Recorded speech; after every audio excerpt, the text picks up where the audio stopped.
If you clicked into this video, then you should be aware that Ruto is preparing to steal the elections in 2027. In fact, he has almost finished sharpening the tool that he'll use to hold on to power come 2027.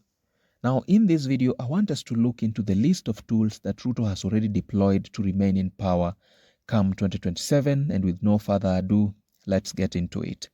The most prominent in this list is the IEBC chair in the name of Erastus Ethekon. How do I know that Ruto is planning to use this man in rigging the 2027 elections? Number one, IEBC has already shown us that it is not prepared to deliver justice by asserting that it cannot process the recall of MPs under Article 104 of the Constitution. The reason they are giving is what Mr. Ethekon, the IEB chairperson, and his crooked commissioners have termed as a lack of an enabling legislation.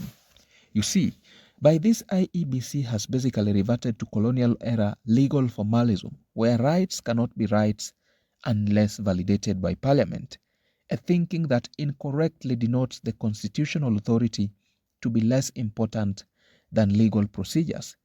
Now, to put things into context, let's look at a few case scenarios where justice was served even without an enabling legislation.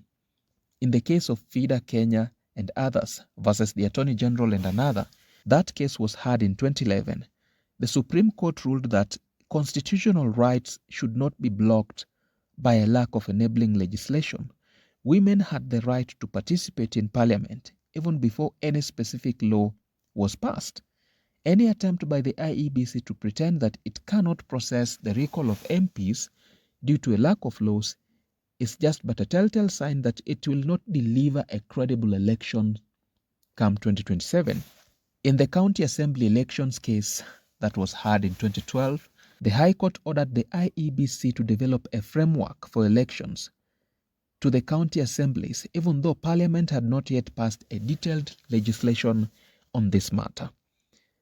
Another one in the case of prisoners' voting rights, Kituo cha Sheria versus IEBC, and another, a case that was heard in 2012, the High Court ruled that prisoners had the right to vote as per the Constitution, and the IEBC was directed to create procedures despite lack of explicit law empowering them to do so.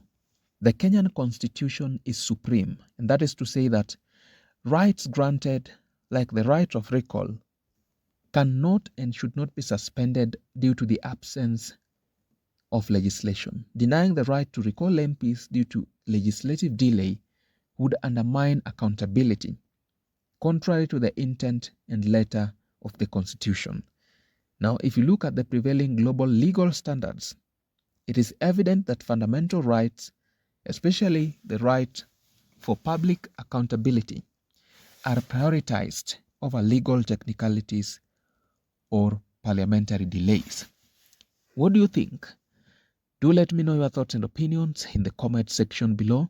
Don't forget to like, subscribe, and hit the notification bell for more informative content such as this. I am committed to informing, educating, and entertaining in a manner that mainstream media cannot. Right, guys, this is all that I had for you in this video. Let us meet up in my next upload.